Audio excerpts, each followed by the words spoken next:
नमस्कार दोस्तों, आप सभी का स्वागत है आपके अपने YouTube चैनल YD क्लासेस पर। दोस्तों, पिछली क्लास में हमने अम्ल, क्षार व लवणों के बारे में चर्चा की थी। आज हम पढ़ेंगे अम्ल व क्षार से संबंधित परिभाषाएं। आज का हमारा टॉपिक होगा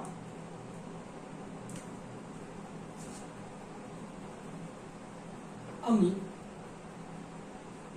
व क्षारों से संबंधित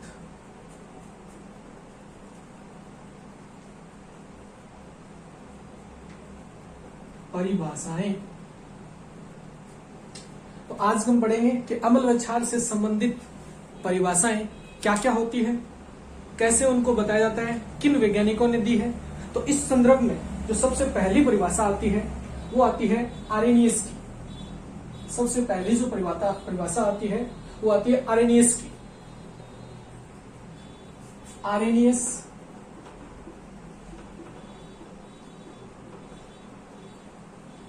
संकल्पना, सबसे पहली परिभाषा आती है आरेनियस संकल्पना।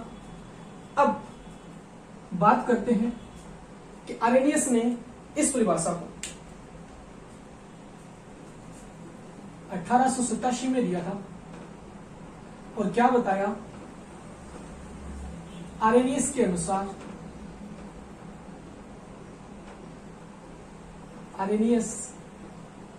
अनुसार वे पदार्थ जो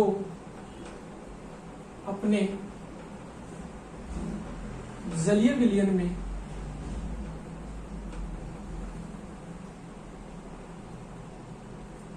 अपघटित होकर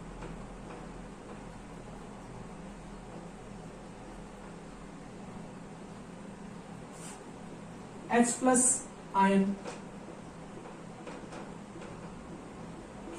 हाइड्रोजन आयन, H+ आयन किसे कहेंगे? हाइड्रोजन आयन को, का त्याग करते हैं,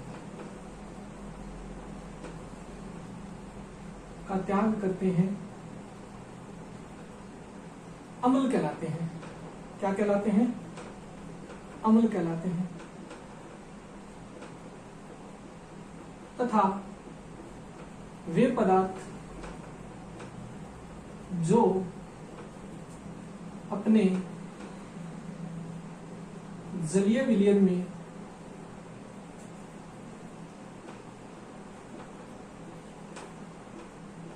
अपघटित होकर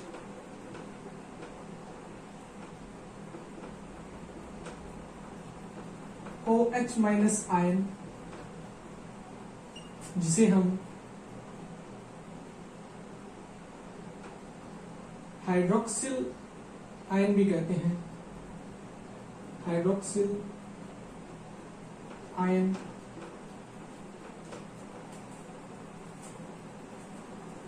का त्याग करते हैं,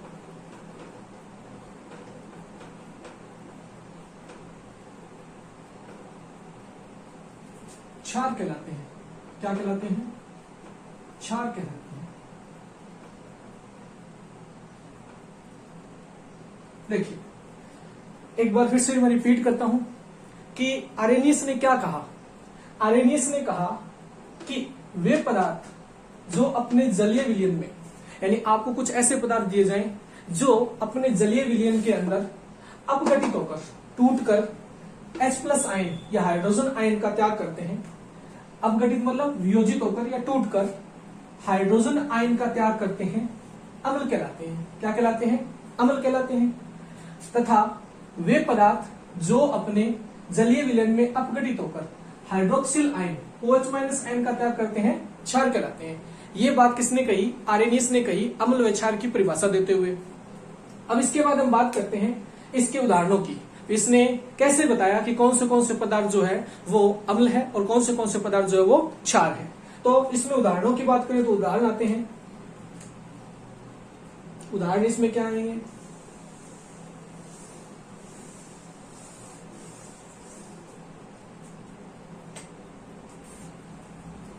उदाहरण सबसे पहले अगर मैं अम्लों की बात करूं अम्ल, एसिड्स। तो इसमें सबसे पहले बात करते हैं हाइड्रोक्लोरिक अम्ल HCl, जलीय विलयन है इसलिए AQ। इसे क्या लिखेंगे?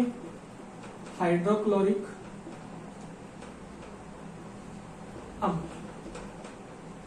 अब देखिए, हमने कोई पदार्थ लिया जो था, कुछ भी था, लेकिन जैसे इसको आपने जलीय विलयन बनाया, इसके जलीय विलयन में हमें ये मिला H+ आयन जल में घुलित अवस्था में, और क्या मिला? क्लोराइड आयन जल में घुली अवस्था में। चूंकि इस पदार्थ ने हाइड्रोजन आयन का त्याग किया है, इसलिए ये पदार्थ हाइड्रोक्लोरिक अम्ल कहलाएगा। तो ये हो गए हाइड्रोजन आयन, ये हो गया हाइड्रोजन आयन, और ये हो गया क्लोराइड आयन। तो हाइड्रोक्लोरिक अम्ल ने जलीय विलयन में H+ आयन का त्याग किया, इसलिए ये अम्ल हो गया। ठीक इसी प्रकार H2SO4 जलीय विलयन है, क्या कहेंगे?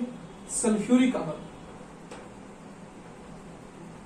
सल्फ्यूरिक अम्ल।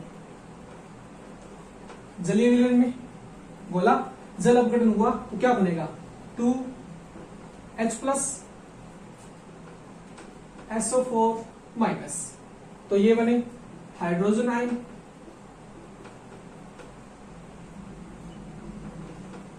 और ये हो गया सल्फेट आयन।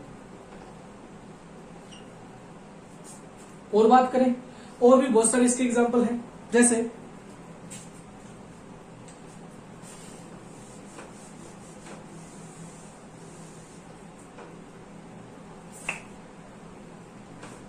नाइट्रिक अम्ल HNO3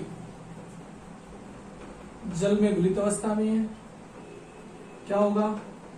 H+ ion plus NO3- ion, ये क्या बन गया? नाइट्रिक अम्ल। ये क्या बन गया? Hydrogen ion. तो नाइट्रिक अम्ल ने भी जलीय विलयन में क्या दिया? हाइड्रोजन आयन दिया। इसका मतलब ये क्या है? एक अम्ल है। ये एक पदार्थ था, इसने हाइड्रोजन आयन दिया जलीय विलयन में। तब हमने कहा कि ये जो पदार्थ है वो अम्ल है, और ये क्या होता है? नाइट्रिक अम्ल होता है, ये हम जानते हैं। अब और बात करते हैं,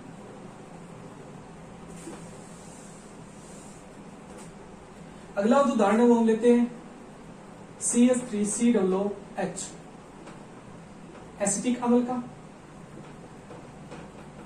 ये क्या करेगा? ये भी जल में घुलित अवस्था में है, क्या बनेगा? CH3 H+ एक्वेटिक और CH3COO- एक्वेटिक, यानी जल में घुली हुई अवस्था में।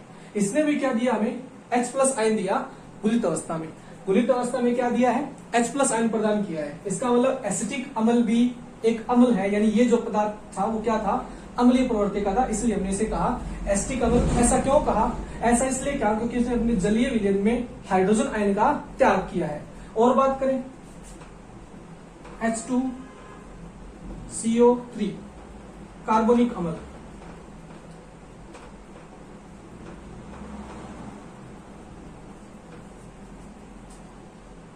H+ plus HCO3-। यहां भी देखिए हाइड्रोजन आयन। अगर आप गौर से देखेंगे तो जो नाइट्रिक अम्ल था, इसमें नाइट्रिक अम्ल का पूर्ण वियोजन हुआ, और जितने भी हाइड्रोजन आयन थे वो स्वतंत्र रूप से क्या हो गए? मुक्त हो गए। स्वतंत्र रूप से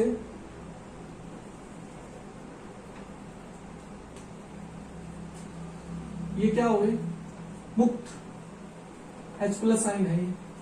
लेकिन यहां देखिए, जब CH3COOH एसिटिक अम्ल का जब हम जलीय अपघटन कराते हैं तो हाइड्रोजन आयन मिलता जरूर है, लेकिन यहां देखिए क्या सभी हाइड्रोजन आयन मुक्त हुए? सभी हाइड्रोजन आयन मुक्त नहीं हुए। ठीक इसी प्रकार कार्बनिक अम्ल में भी सभी हाइड्रोजन आयन मुक्त नहीं हुए। इसका मतलब ये जो अम्ल थे कौन से, चलिए बात करते हैं आगे।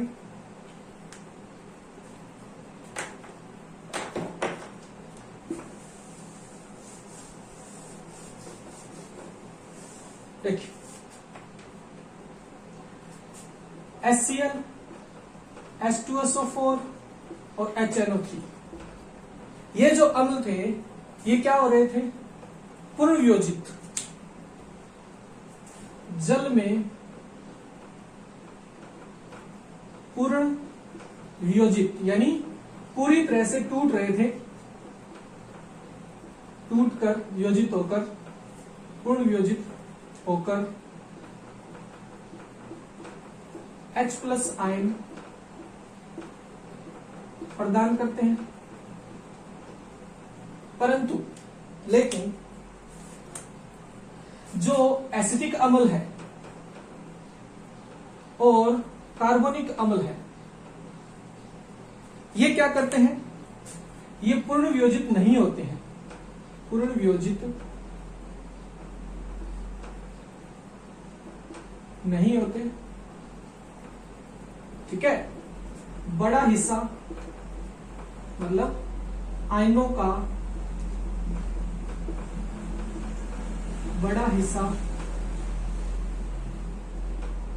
जल में अवक्षेप की तरह रहता है।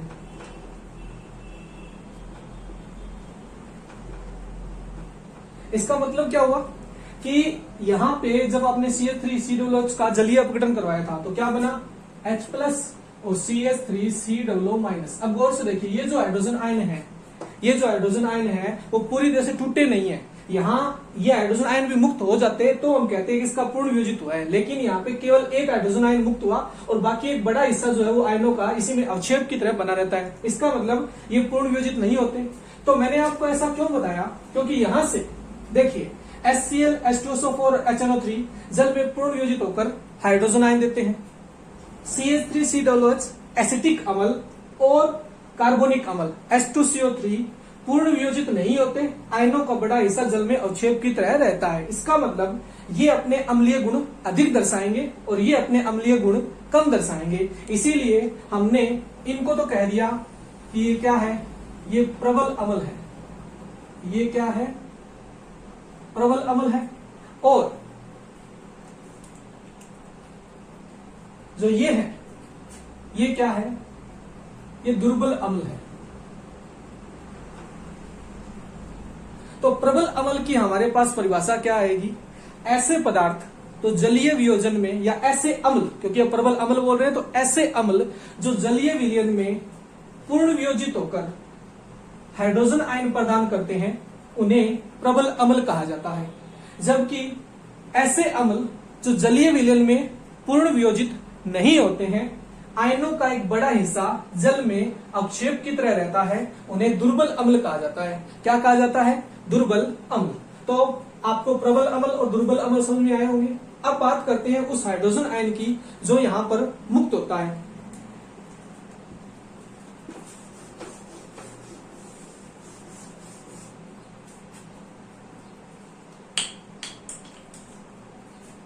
देखिए जो हाइड्रोजन आयन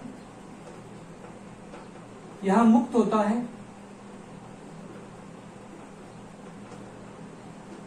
वो क्या होता है, वो बहुत ज्यादा अभिक्रियाशील है।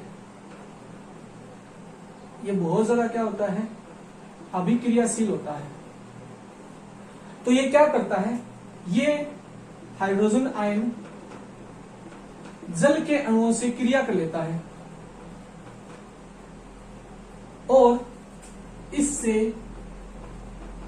हाइड्रोनियम आयन का निर्माण होता है। हाइड्रोजन आयन क्या है, बहुत ज्यादा अभिक्रियाशील है, इसलिए जल में स्वतंत्र रूप से नहीं रह सकता। तो ये क्या करेगा, हाइड्रोजन आयन जल के जो अणु है, जल का जो परमाणु है H2O, उसके साथ क्रिया करके, जल के अणु के साथ क्रिया करके हाइड्रोनियम आयन का निर्माण करता है। तो ये जो होगा इसे हम कहेंगे हाइड्रोनियम आयन,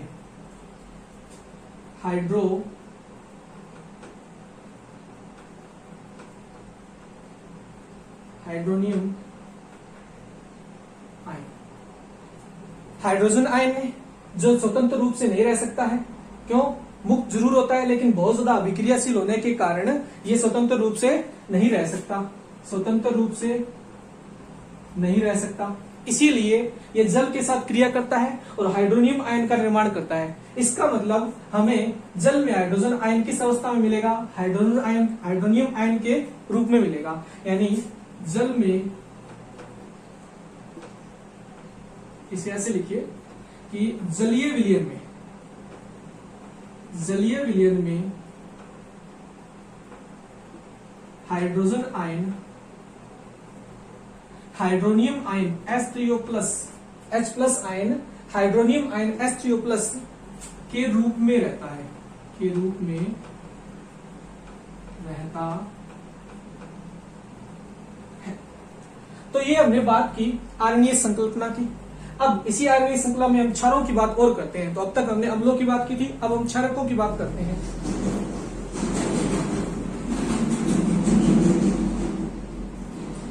अगर मैं क्षार की बात करूं तो क्षारकों में हमारे पास जो उदाहरण आते हैं, सबसे पहले देखिए NaOH, जल में घुलित अवस्था में। ये एक पदार्थ है, इसको हमने जल में घोला, देखते हैं क्या मिलता है। तो हमें सोडियम आयन मिला जल में घुली हुई अवस्था में, और क्या मिला? हाइड्रोक्सिल आयन मिला, hydroxyl ion OH minus ion जल में घुलित अवस्था में। अब चूंकि ये पदार्थ जल में घुलकर हाइड्रोक्सिल आयन प्रदान कर रहा है, इसीलिए ये जो है वो क्षार कहलाएगा। इसका नाम क्या है? सोडियम हाइड्रोक्साइड, सोडियम हाइड्रोक्साइड जल में घुलकर वियोजित होकर हाइड्रोक्सिल आयन प्रदान करता है, इसीलिए सोडियम हाइड्रोक्साइड को क्षार कहेंगे। और बात करते हैं पोटेशियम हाइड्रोक्साइड, क्या करेगा? Potassium ion plus hydroxyl ion, इसे क्या कहेंगे? Potassium hydroxide. और बात करें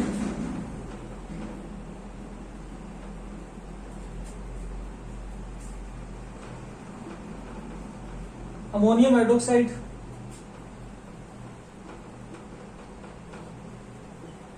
ये भी एक क्षार है। Magnesium hydroxide,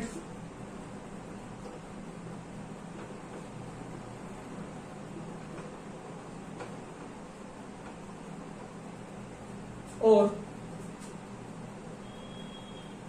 sodium hydroxide, potassium hydroxide, ammonium hydroxide, magnesium hydroxide, aluminium hydroxide.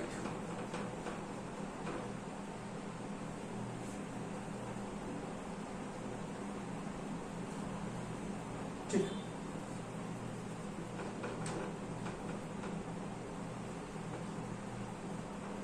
Aluminium hydroxide. और बात करें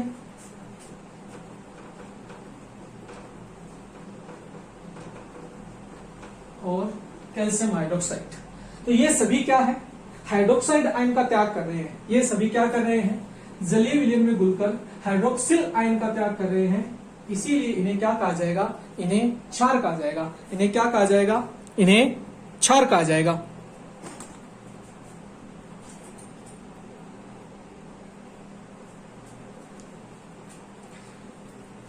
तो हमने अब ये क्षारों की बात की, अब क्षारों में देख लेते हैं कि कौन से प्रबल क्षार होते हैं और कौन से दुर्बल क्षार होते हैं।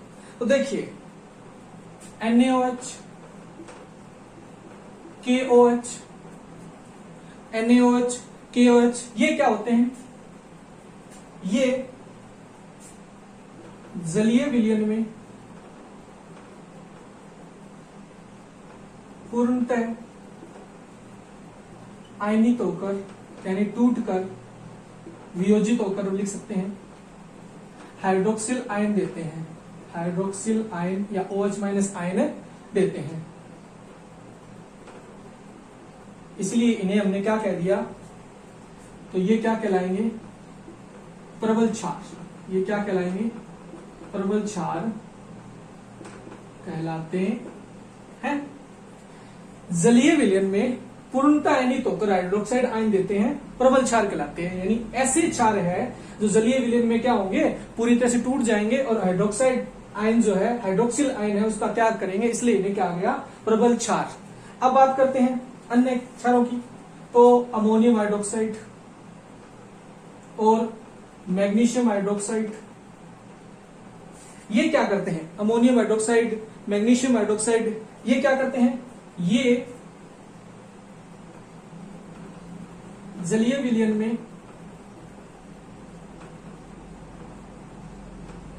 पूर्णतः आयनित नहीं होते हैं, अतः अब देखिए ये पूर्णतः आयनित नहीं हो रहे तो इन्हें क्या कहेंगे, दुर्बल क्षार। दुर्बल क्षार कहलाते हैं, दुर्बल क्षार कहलाते हैं। यानी जलीय विलयन में ये पूर्णतः आयनित नहीं होते, नहीं होने के कारण इन्हें क्या कहा जाएगा, दुर्बल क्षार। तो ये आरएनएस की अम्ल व क्षार की परिभाषा थी। अब हम और बात करते हैं कि आरएनएस की इस परिभाषा को, इसकी कुछ सीमाएं हैं। क्या सीमाएं हैं, देखिए ऐसे पदार्थ, इसकी कमी है, इसकी कमी क्या है कि ये परिभाषा जो है, ये परिभाषा केवल उन्हीं पदार्थों के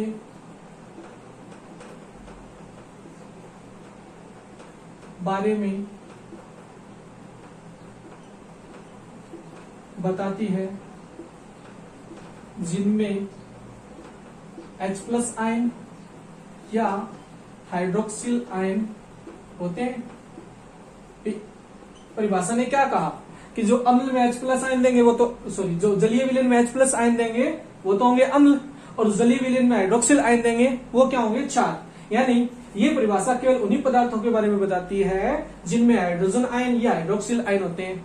अब इसका मतलब क्या हुआ कि जिन पदार्थों में ये नहीं होंगे उनके बारे में ये नहीं बता पाएगी। तो इसीलिए कुछ और वैज्ञानिकों ने भी अपनी नई नई परिभाषा दी। उनमें अगली परिभाषा जो हम पढ़ने जा रहे हैं वो क्या है, देखिए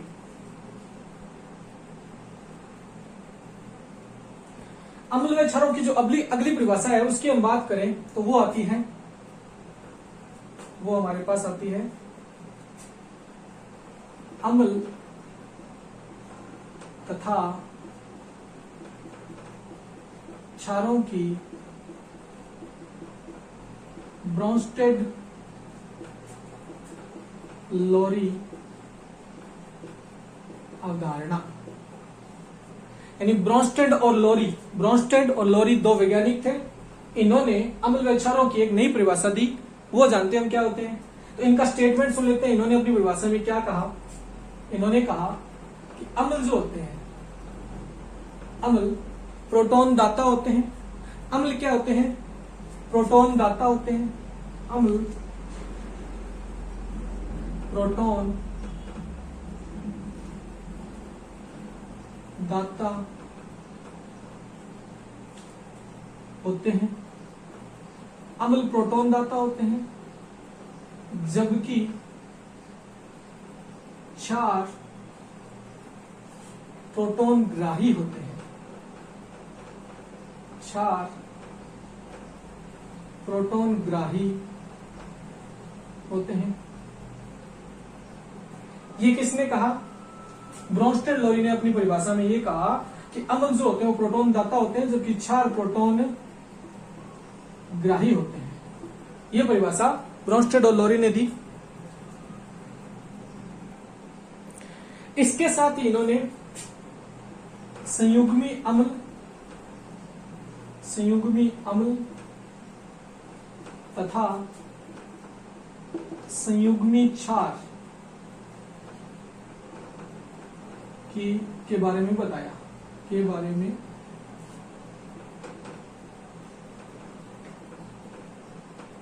बताया। इन्होंने क्या कहा,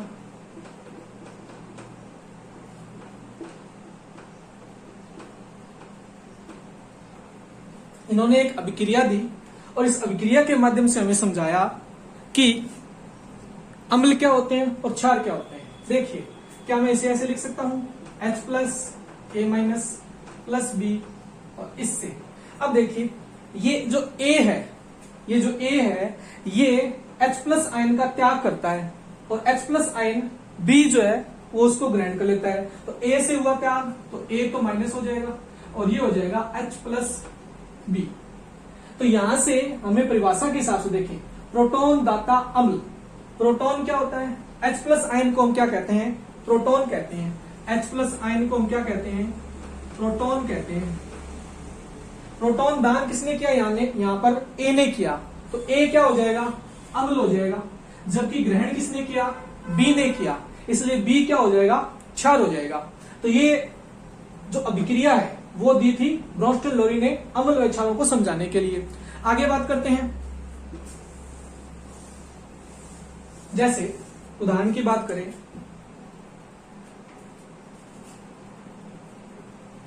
तो हमने क्या कहा कि HA प्लस B इससे बना A minus plus HB plus. HA इसने प्रोटॉन का त्याग किया इसलिए ये हो गया अम्ल। इसने प्रोटॉन को ग्रहण किया, ये हो गया क्षार। देखिए इसने प्रोटॉन को त्याग कर ये ऋणायन में बदल गया, यानी प्रोटॉन का त्याग किया ऋणायन में बदल गया, इसलिए इसे कहा जाता है संयुग्मी क्षार। अब ये क्षार था पहले, लेकिन इसने हाइड्रोजन आयन को ग्रहण कर लिया और इससे इसमें अम्लीय गुण आ गए, इसे कहा जाएगा संयुग्मी अम्ल। इसे कहा जाएगा संयुग्मी अम्ल। तो A माइनस को हमने क्या कहा? संयुग्मी क्षार, जबकि HB प्लस को हमने क्या कहा? संयुग्मी अम्ल। यानी ऐसे पदार्थ जैसे HA जो प्रोटॉन त्याग करते हैं वो तो होंगे अम्ल, तो यानी HA यहाँ पे क्या है? अम्ल। और प्रोटॉन का त्याग करने के बाद ये अम्ल संयुग्मी क्षार में बदल जाता है। और ये पहले B जो था वो क्षार था और इसने प्रोटॉन को ग्रहण किया, HB प्लस बना, और क्षार प्रोटॉन को ग्रहण करने के बाद किस में बदल जाते हैं? संयुग्मी अम्ल में बदल जाते हैं। तो यहां पे हमारे पास जो पेयर आते हैं क्या आते हैं? जोड़े HA A माइनस, इसे हम क्या कहेंगे? अम्ल। संयुग्मी क्षार युग्म या कपल की पेयर बोल सकते हो। HA माइनस अम्ल संयुग्मी क्षार युग्म है। इसी प्रकार B HB प्लस B क्या है? क्षार संयुग्मी अम्ल युग्म है। तो ये युग्म बने। तो ये परिभाषा दी है ब्रोंस्टन और लोरी ने। अब इसके उदाहरणों की बात करें तो हमारे पास और उदाहरण भी है, जैसे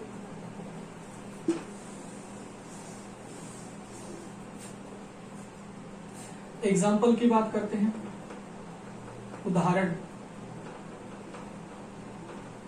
उदाहरण क्या है हमारे पास? उदाहरण में बात करते हैं जैसे H2O प्लस NH3 इससे बना NH4 प्लस OH माइनस। अब देखिए ये सभी क्या है? अमोनिया घुलित अवस्था में था और ये भी लिक्विड, ये घुलित अवस्था में, ये घुलित अवस्था में। देखिए H2O जो है इसको हम क्या लिख सकते हैं? H plus OH minus ammonia NH3 बना रहेगा और इससे बना। अब देखिए ये जो H प्लस आयन है ये इसने त्याग कर दिया, किसको दे दिया? इसको दे दिया। ये H प्लस आयन को ग्रहण करके बन गया NH4 प्लस, और अब इसने ग्रहण कर दिया तो ये बन गया OH माइनस। हमने क्या कहा? प्रोटॉन देने वाला, प्रोटॉन दाता कौन होता है? अम्ल। तो प्रोटॉन दाता कौन है? ये क्या हो गया यहाँ पे? अम्ल। यानी H2O जो है वो क्या है? यहाँ पे अम्ल है। प्रोटॉन ग्राही, ग्रहण किसने किया? अमोनिया ने। तो अमोनिया क्या है? यहाँ पे क्षार है।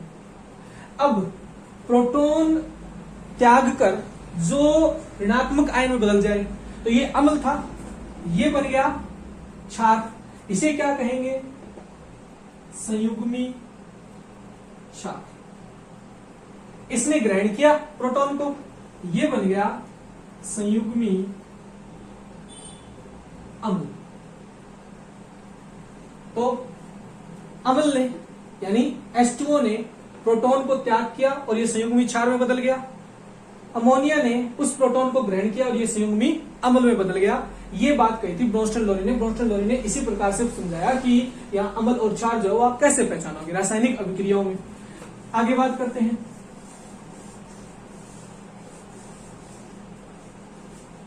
अब इसी उदाहरण में जो H2O OH- संयुग्मी अम्ल क्षार युग्म बनेगा और क्या बनेगा?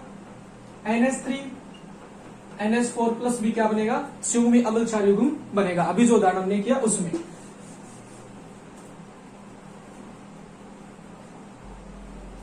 अब एक और उदाहरण की बात करते हैं, जैसे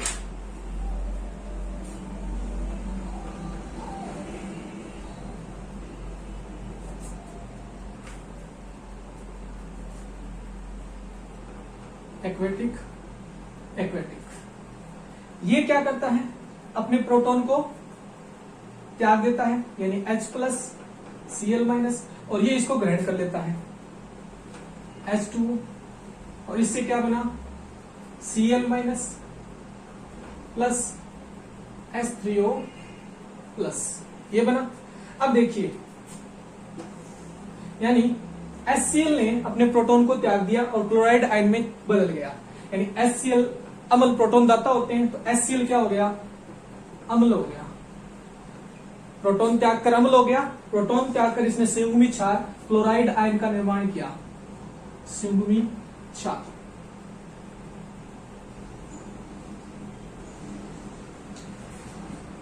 वाटर H2O जो था, उसने जो प्रोटॉन इसने छोड़ा था उसको ग्रहण कर लिया। क्या किया था? उसको ग्रहण कर लिया और ये हाइड्रोनियम आयन में बदल गया। इसे कहेंगे संयुग्मी अम्ल। तो ये ब्रोंस्टन-लोरी कॉन्सेप्ट कहता है अम्ल और क्षार के बारे में। यहां हमारे संयुग्मी अम्ल क्षार युग्म क्या होंगे? HCl Cl- H2O H3O plus, ये क्या होंगे? संयुग्मी अम्ल क्षार युग्म। संयुग्मी अम्ल क्षार युग्म ये होते हैं। आगे बात करते हैं। देखिए, अगर इस परिभाषा की बात करें तो इसमें कमी क्या है? कमी ये है कि ब्रोंस्टन-लोरी अवधारणा सिर्फ उन्हीं पदार्थों के बारे में बताती है जिसमें प्रोटॉन होते हैं। क्या होते हैं? प्रोटॉन।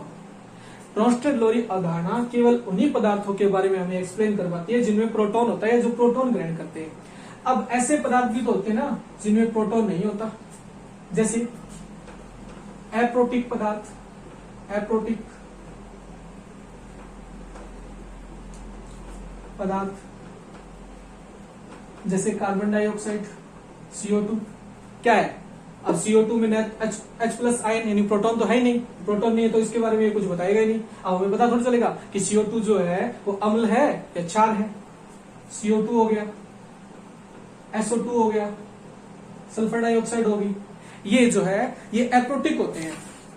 इन एप्रोटिक जो पदार्थ है इनके बारे में, जैसे बोरॉन ट्राइफ्लोराइड हो गया आदि, इनके बारे में ये परिभाषा कुछ भी नहीं बताती है, क्योंकि ये एप्रोटिक पदार्थ है। तो इसका मतलब ये हुआ, ये इसकी एक कमी हो गई।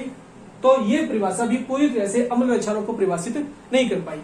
तब एक नई परिभाषा एक नए वैज्ञानिक ने दी, अब हम उसको पढ़ेंगे। तो अम्ल व क्षारों के लिए एक नई परिभाषा जो है वो आती है लुईस अवधारणा या लुईस कॉन्सेप्ट। अब हम बात करते हैं अम्ल व क्षार की तीसरी परिभाषा के बारे में, जो क्या है? अम्ल तथा क्षारों की लुईस संकल्पना। लुईस संकल्पना। लुईस एक वैज्ञानिक थे जिन्होंने अम्ल और क्षारों की एक नई परिभाषा दी। इन्होंने क्या कहा? इन्होंने कहा अम्ल वे पदार्थ हैं,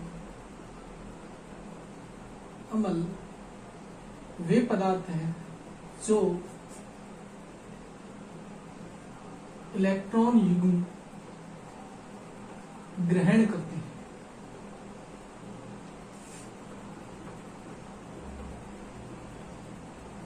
तथा क्षार वे पदार्थ हैं जो इलेक्ट्रॉन युग्म का त्याग करते हैं।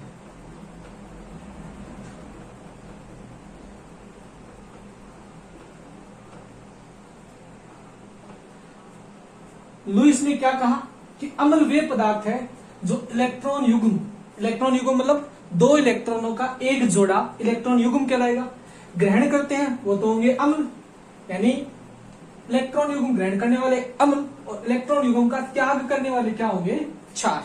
उदाहरण के तौर पर आप इसे ऐसे लिख सकते हो, इलेक्ट्रॉन युग्म ग्राही यानी इलेक्ट्रॉन युग्म ग्रहण करने वाला कौन होगा, अम्ल होगा, अम्ल होगा, ठीक है। और इलेक्ट्रॉन युग्म दाता यानी इलेक्ट्रॉन युग्म का दान करने वाला देने वाला कौन होगा, क्षार होगा। ये है अम्ल व क्षारों का लुईस अवधारणा, अम्ल व क्षारों की लुईस अवधारणा की परिभाषा। अब एक उदाहरण लेके इसको समझते हैं कि ये कहना क्या चाह रहा है। देखिए,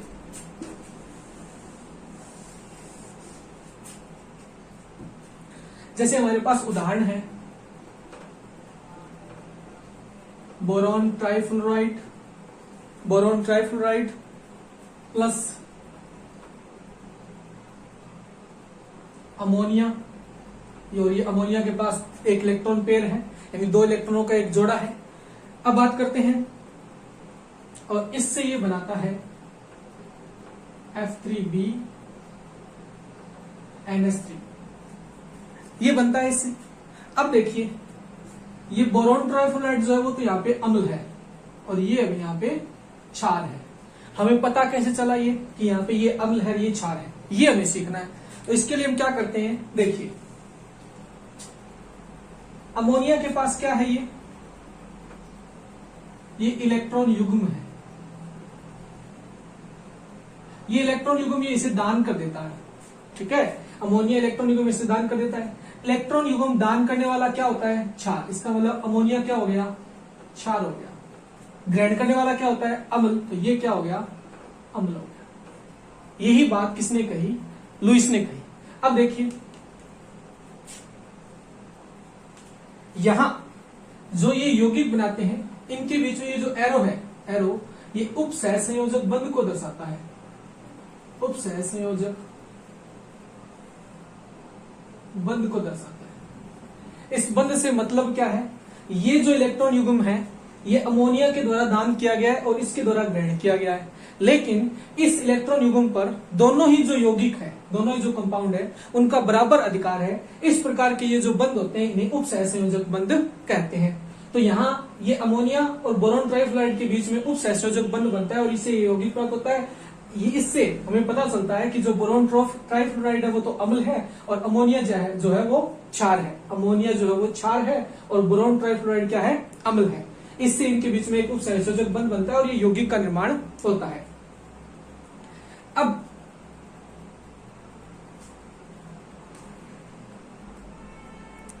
देखिए लुईस ने क्या कहा कि वे पदार्थ जो इलेक्ट्रॉन युग्म ग्रहण करते हैं अम्ल और जो त्याग करते हैं वो क्षार होते हैं।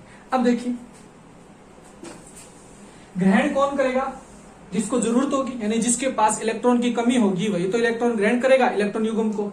और दान कौन करेगा, जिसके पास अधिक होगी या जिसकी दान करने की प्रवृत्ति होगी वही दान करेगा। तो यहां से लुईस ने अम्ल व क्षारों की परिभाषा अलग अलग रूप में ये दी कि वे पदार्थ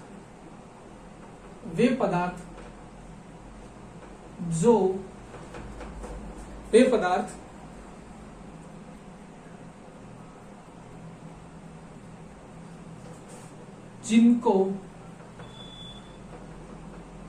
जिनका अष्टक पूर्ण नहीं होता है, वे पदार्थ जिनका अष्टक पूर्ण नहीं होता है, जो धनायन होते हैं,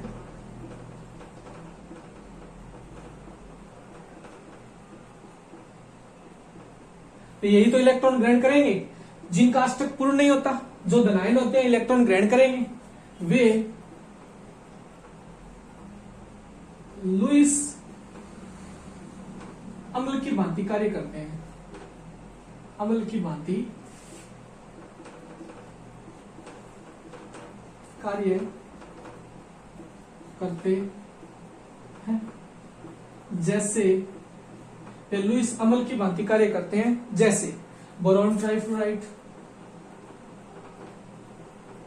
aluminium chloride, boron trifluoride, aluminium chloride, Mg+2, Na+2, Na+1 sorry, Na+1 आदि, ये सभी धनायन है। धनायन है, इसका मतलब इलेक्ट्रॉन ग्रहण करने की प्रवृत्ति रखेंगे, और जो इलेक्ट्रॉन ग्रहण करते हैं वो क्या होते हैं? वो होते हैं अम्ल, तो इन्हें हम कहेंगे लुईस अम्ल। ठीक इसी प्रकार वे पदार्थ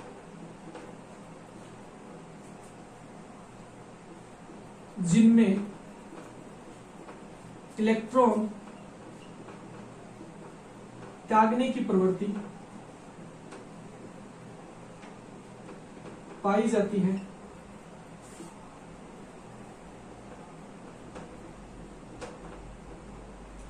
वे पदार्थ जिनमें इलेक्ट्रॉन त्यागने की प्रवृत्ति पाई जाती है, या आप कह सकते हो इलेक्ट्रॉन धनी, इलेक्ट्रॉन धनी, या फिर जिसे हम कहते हैं कि जो ऋणायन होते हैं, ऋणायन होते हैं, इलेक्ट्रॉन धनी या ऋणायन होते हैं, ये लुईस क्षार की भांति कार्य करते हैं। लुईस क्षार की भांति कार्य करते हैं। अगर इसके उदाहरण की बात करें, उदाहरण क्या हो गए इसके? अब इनके उदाहरण हो गए, जैसे अभी भी हमने पढ़ा, अमोनिया, अमोनिया होगा, और क्या लिख सकते हो आप? जल हो सकता है, जल हो सकता है, और जो नेगेटिव आयन होते हैं जैसे हाइड्रोक्सिल आयन, क्लोराइड आयन आदि, ये सब किसके उदाहरण होंगे? ये लुईस क्षार के उदाहरण होते हैं जो आपने पढ़े हैं। ये क्या है? ये लुईस क्षार के उदाहरण हैं। कैसे? जिनका अष्टक पूर्ण नहीं होता, जो धनायन होते हैं, यानी इलेक्ट्रॉन ग्रहण करने की प्रवृत्ति रखते हैं, वो तो होंगे लुईस अम्ल। और जिनमें इलेक्ट्रॉन त्यागने की प्रवृत्ति पाई जाती है, यानी जो ऋणायन होते हैं या जिनके पास इलेक्ट्रॉन अधिक होते हैं, वो कहलाएंगे लुईस क्षार। अब देखिए, इस प्रकार हमने हाइड्रोजन युक्त, हाइड्रोजन आयन युक्त, हाइड्रोक्सिल आयन युक्त अम्लों और क्षारों की व्याख्या की। जिनमें हाइड्रोजन आयन नहीं होते हैं या जिनमें हाइड्रोक्सिल आयन नहीं पाया जाता, उन क्षारों के बारे में, अम्लों के बारे में बात की। अब तीनों परिभाषाओं से हम अम्ल व क्षारों को आसानी से पहचान सकते हैं और उनकी बता सकते हैं कि ये पदार्थ अम्ल है और ये पदार्थ क्षार है। तो मैं आशा करता हूं आज का वीडियो आपको पसंद आया होगा। धन्यवाद, मिलते हैं अगली वीडियो में।